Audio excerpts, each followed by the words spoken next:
Dear students, today I am taking chapter 1 of NCERT for class 10, chemical reaction and equations. First of all, when we start this chapter, the word chemical reaction. What is chemical reaction? In simple way, transformation of chemical substance into another chemical substance. One chemical substance transformed into another chemical substance, and in this way the physical appearance, the nature and the properties of one substance changes into another. For example, if we take rusting of iron, burning of candle, burning of paper, setting of milk into ghee, cheese or curd, digestion of food in our alimentary canal. The chemical reaction is, in the chemical reaction, one substance transforms into another substance. So in chemical reaction, new substance is formed, which is completely different in properties from the original substance. So in a chemical reaction, chemical change takes place. For this, what kind of chemical change takes place? We will conduct certain experiments. First is the burning of magnesium ribbon in air to form magnesium oxide is an example of chemical reaction. Here you take 2 centimeter long magnesium ribbon and clean it by rubbing its surface with sandpaper. Hold it with a pair of tongues, burn it using a burner. Magnesium ribbon starts burning with dazzling white flame. Hold the burning magnesium ribbon over a watch glass, so that the magnesium oxide powder being formed collects in that watch glass. Note here, before burning in air, the magnesium ribbon is cleaned by rubbing with a sandpaper. This is done to remove the protective layer of basic magnesium carbonate from the surface of magnesium ribbon, so that it may readily combine with the oxygen of the air. Now second experiment, formation of precipitate. Precipitate, some chemical reactions are characterized. Their character is characterized by formation of precipitate. A precipitate is a solid product which separate out from the solution during a chemical reaction. Chemicals between potassium iodide and lead nitrate. This is example, chemical reaction between potassium iodide and lead nitrate is characterized by the formation of yellow precipitate of lead iodide. Yellow precipitate means solid product, yellow color. Take some lead nitrate solution in a test tube, add potassium iodide solution to it. Yellow precipitate of lead iodide is formed at once.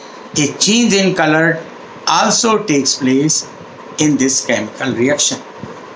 So we have seen precipitation formation, powder formation, light emission, and in experiment third we will see evolution of gases. Some chemical reactions are characterized by the evolution of gas. A chemical reaction between zinc and dilute sulfuric acid is characterized by evolution of hydrogen gas. Take some zinc granules in a conical flask. Add dilute sulfuric acid over zinc granules. we will see the bubbles of hydrogen gas being formed around the zinc granules. If we touch the conical flask with our hands, we will find that it is somewhat hot. So, a change in temperature also occurs in this chemical reaction. With addition to the evolution of gas, some temperature also changes. Experiment 4 will show change in color, as we have seen in experiment 2. Some chemical reactions are characterized by change in color. The chemical reaction between citric acid and purple colored potassium permanganate solution is characterized by a change in color from purple to colorless. Potassium permanganate is purple. If we add citric acid to it, then its color will change. For this, take some dilute potassium permanganate solution in a test tube. It has purple color. Add some lemon juice. Lemon juice contains citric acid.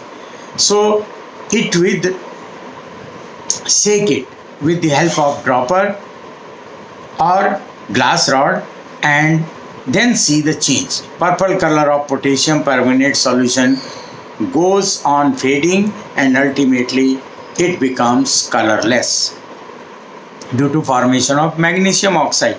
And experiment number 5. Change in temperature. Some chemical reactions are characterized by change in temperature. The chemical reaction between quicklime and water to form slacked lime is characterized by a change in temperature. Take a little of quicklime in a hard glass beaker. Add water to it slowly. Touch the beaker. The beaker feels to be quite hot. Sometimes it starts boiling. Experiment number 6. Change in state. Some chemical reactions are characterized by a change in state.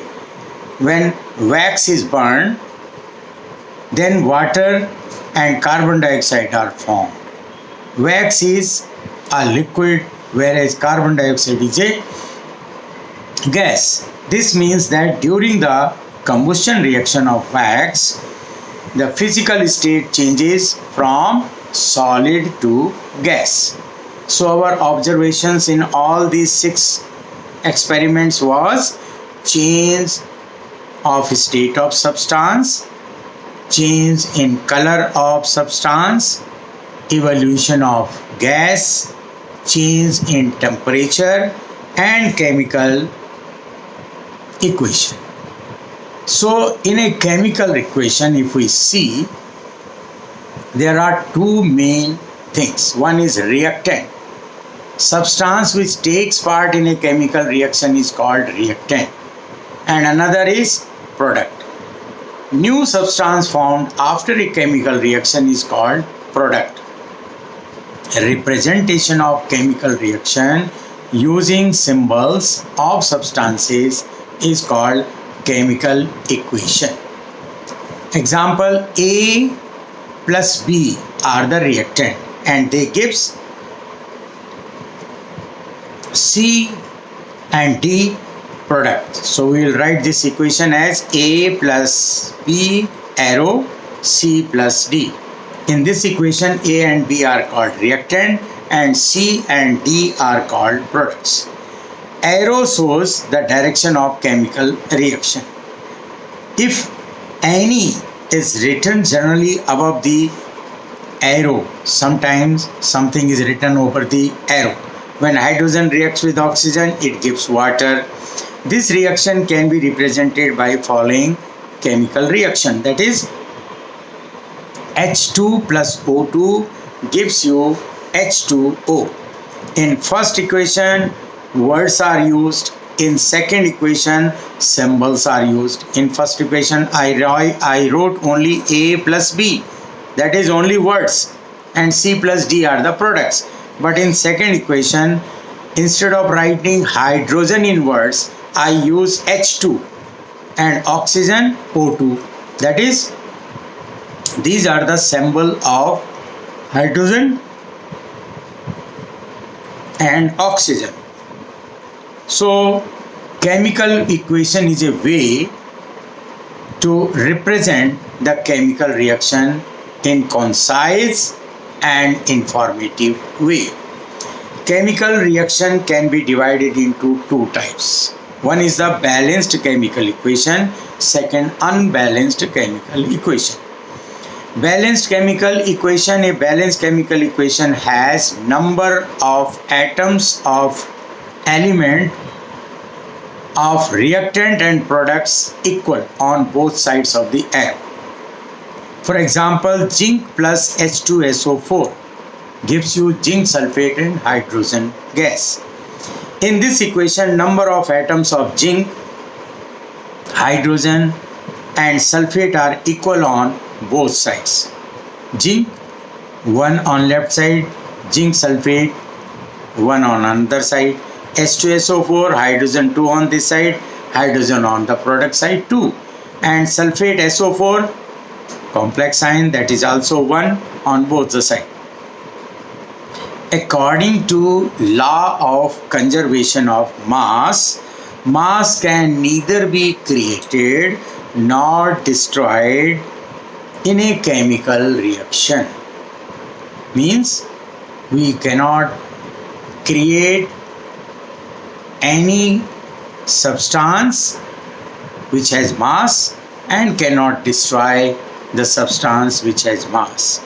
To obey this law, the total mass of elements present in reactant must be equal to the total mass of elements present in products. Or we can see that initial number of atoms of elements should be equal to the final number of atoms. Final means product, initial means reactant.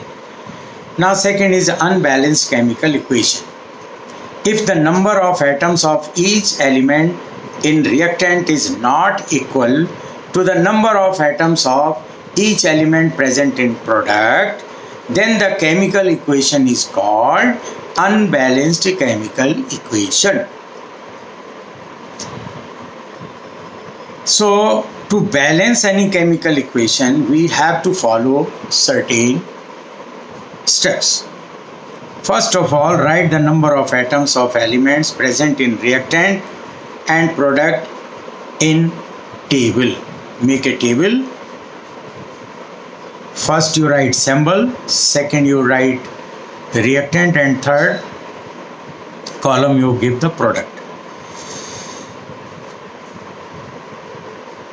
So name of the atom you will write, and then count the number of atoms in reactant side, write that, and then count the number of the same atom in the product side. When you see all are equal, then there is no problem, equation is balanced. If there is any imbalance, then in the attack the side where there is smaller number of atoms of the particular element in the equation. Suppose I am giving you an example of iron plus H2O. H2O must be steel. Then it will give Fe3O4 and H2. So equation can be written, you can write Fe plus H2O arrow Fe3O4 plus H2. Here if I make a table, then I will write name of the atom, first iron, number of atoms present in reactant 1, number of atoms present in product 3, Fe3O4, then hydrogen in reactant 2, in product it is 2, oxygen in reactant it is 1, and in product it is 4, O4, Fe3O4. Now first of all I will see the highest number, that is oxygen, has 4 number. So I will find oxygen in the reactant side it is with the water. So I will multiply water with 4 so that oxygen may be balanced. Once I write 4H2O, that means oxygen on reactant side becomes 4 and oxygen on product side becomes 4. Both are now balanced. But check it again. 4 to the 8, hydrogen changed into 8 number. But on the product side it is still 2. So multiply H2 with the 4. So what will make 4 to the 8 on product side and 4 to the 8 on reactant side. So all are now balanced. So the final equation becomes Fe plus 4H2O arrow Fe3O4 plus H2. And in this way we can balance the equations. Now this is the way of writing chemical equation by using symbols.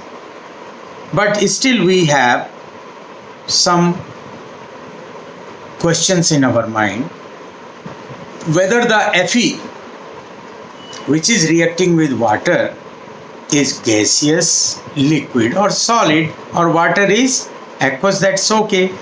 So gaseous, liquid, aqueous, precipitate, or what is the state, the physical state of the reactant and products.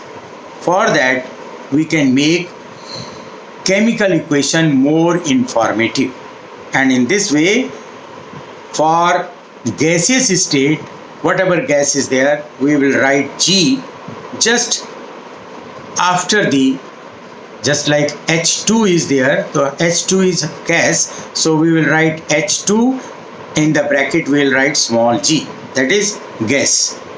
Liquid state L after the formula. Solid state S in the bracket after the formula.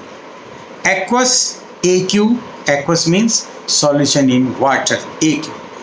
Now some more things are there. Precipitation formation can be written as S, but sometimes we put downward arrow for the precipitation and upward arrow for the gas. So exothermic and endothermic reaction is also there. Exo means which eliminate heat in the reactant side or product side. Exothermic reactions are those reactions which give out heat in the product side, and endothermic are the reactions which take heat in the reactant side. So carbon dioxide plus water, it is carbon dioxide plus H2, sorry. If it combines, it forms CH3OH. So in this case, carbon dioxide we will write small g, H2 we will write small g, and ethyl alcohol, whatever is formed CH3OH, methyl alcohol, we will write L. And this is a reaction which is taking place with the help of heat, so it is endothermic reaction. Sometimes some chemicals are also used to increase the speed of reaction, and these are the example of catalyst. Now there are different kinds of reactions which are taking place, and you will see combination reaction, decomposition reaction, displacement reaction, double displacement reaction. So these 4 types of reactions, and sometimes some oxidation and reduction reactions, which I will take in next slide. Till then, you please get a comprehensive knowledge of balancing the chemical equation. And what is chemical equation? How the chemical equation can be made more informative by putting L, AQ, G and S, downward arrow, upward arrow, all these things must be very clear to you. So I just revise it. You make a table, and in that table you write first column atoms, second column number of atoms in reactant side, and third column number of atoms in product side. And then start whatever number is more, then start balancing. This method is called hit and trial method. So till then, goodbye. In next slide I will give you types of chemical